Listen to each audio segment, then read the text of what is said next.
And Lily's personal life is also very messed up. If anyone's read the first book, you know that her former fiance Martin was a big part of that book, and she discovers that he's even rattier than she first suspected. He doesn't appear in this book, but spoiler alert, he does actually come back in the third book. The third book I just handed in at the beginning of March. Yeah, I get to hate him all over again. Get to hate him all over again. In that book, it's called Evil in All Its Disguises. Lily goes to Acapulco on a press trip and meets up with a journalist that she knows, and while they're having drinks at a bar, at the hotel bar, the journalist gets up to make a phone call and never comes back. And Lily finds that the woman was working on a story about the hotel, and the hotel was just bought by Martin, her former fiance. Ooh. So that's the setup. So maybe actually mentioning that, can you tell me a little bit about where Carter Ross is going? Because I have it on good authority that someone was just working on book 5. Yeah, I just finished that book 5. Yeah, so book 4 is coming out next year. Book 4 comes out, I think March next year is the plan. We can do more events together. Yeah, woohoo! Are you March as well? I think so. Oh, okay, good. So book 4 is based on, well, something that, okay, I haven't spoken about this yet. I actually live in Virginia now, even though I was in New Jersey for 10 years. When I left the newspaper, suddenly we moved from my wife's job. We're in this very rural part of Virginia, right? Where, and I knew what gun controls were, the gun control laws were like in New Jersey, and they were pretty tough. You know, they were like you needed to, you needed a permit just to be able to own a gun, and that involved like a 30-day waiting period, and you had to be interviewed by the chief of police, and he could reject you for any reason whatsoever, including he just didn't like the way you looked. And then you'd have to apply for another permit to actually purchase a gun, and that was another 30-day waiting period, another interview with the background check, and blah, blah, blah, blah.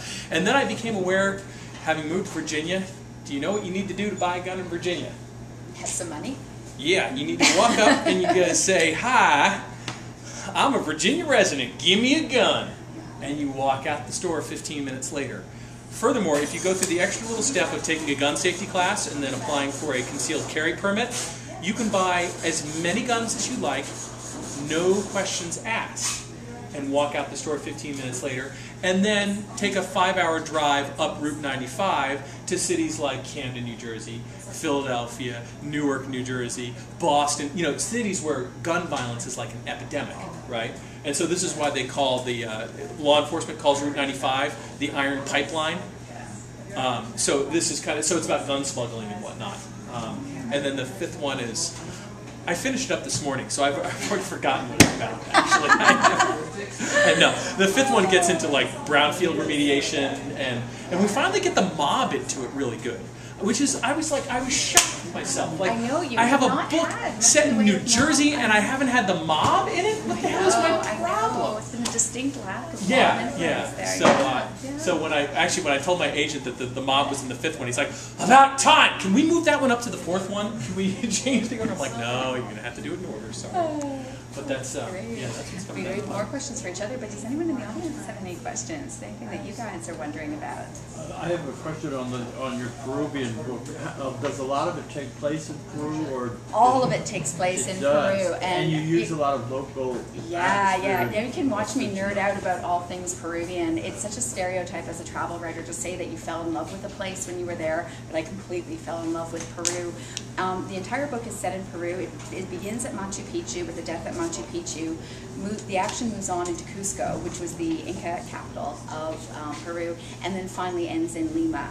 So the whole book is set there, and I was fascinated on so many levels. I mean, okay, you talked about being a nerd when you were growing up. Well, I don't want to say she does a good job setting sense of place, but I got an altitude nosebleed reading. That's all I'm saying, okay? It's an intense place to visit. I know at the very beginning when we were talking, you said that you'd visited there, and it takes an intense toll physically. Basically, Lily and I sort of made some of the same mistakes in terms of planning our tours, where we started at the top.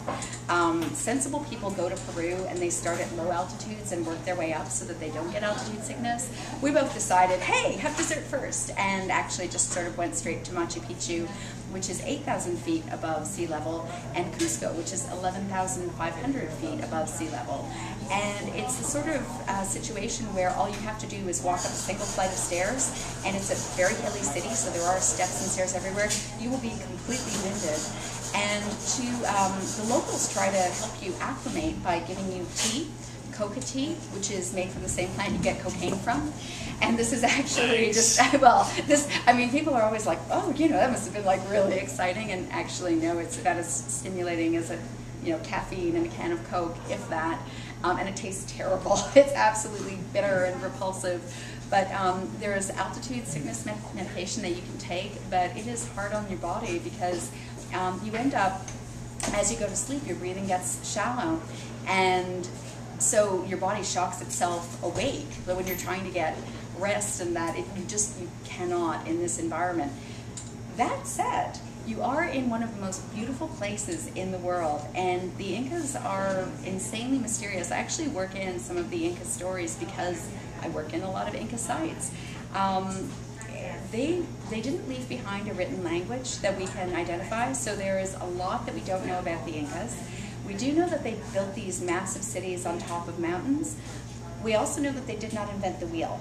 So we don't really know how they managed to do all of the things that they did from a technological point of view. The Spanish conquistadors, when they came in, basically tore down their temples and palaces as quickly as possible, trying to sort of stake their own claim. They literally used the same building materials to build their own buildings. However, they didn't have the know-how that the Inca did. Peru is in an earthquake zone, and the Incas, when they built their cities, they fitted the stones together so perfectly that even though there's no mortar between them, they actually hold together perfectly and can survive earthquakes and have for hundreds of years, whereas the Spanish buildings and some more modern buildings, almost constantly they have damage. I mean, when you go there, you see these cathedrals with scaffolding wrapped around parts of them because a tower fell down in the last earthquake, and it's just always something like that going on. One of the joys about writing about Peru was that you get a lot of strange characters going to Peru. I mean, you get a lot of people who just want to see these Inca sites, who've always wanted to see Machu Picchu and that, but you also get the UFO hunters and the drug hunters. And these are two very interesting groups that the UFO hunters they work their way into this book, but in a minor sort of way. But Peru has these tremendous lines that are carved into the earth. The most famous ones are the Nazca lines, which you can't really see when you're on the ground. You just see these kind of carvings, and they go on for miles. But actually, if you're up in a plane or up in outer space, you can actually see these lines on the earth. It's actually quite surreal. And they've discovered more recently that Machu Picchu is actually arranged in a way as well, where if you look at satellite images, you see these images that the Incas created that. The Nazca lines are pre-Inca, though, so don't really know what this was about. But there are people who, as a result, believe that UFOs have been in touch with this part of the world, that there's more contact, and there's a specific site called Lake Coyapo, which I think from what you told me when you are in the book, you're about to encounter it soon, but where people think that there are a lot of UFO sightings and they gravitate to. The drug culture is a little bit more disturbing. Not so much on the Peruvian side. When I was there, I had this amazing guide that I spent a lot of time with, and he was a really fascinating character. He was a family man, middle-aged man, very kind of sensible person. But after I spent a lot of time with him, one of the things he was telling me about were his occasional forays into the jungle, where he would take this drug called ayahuasca, which is, sort of colloquially known as natural LSD. And it is something that has a long-standing kind of, people have been doing this for centuries in Peru. Entire villages will take this drug together and often have shared visions. And the way he described it, he would take the drug, it made him feel closer to God, it made him feel closer to his ancestors. He was not a recreational drug user, but he was someone who felt that this drug gave him greater insight. And you get some people coming to Peru to actually go and experiment with those drugs and have this spiritual experience. And then you also get a lot of recreational drug users. So you probably caught on that in the second chapter, which I read, that this woman drank something that had a strange effect on her. And that was indeed, that's not too spoilery to say that she was on some drugs when she died. So that's another thing our books have in common.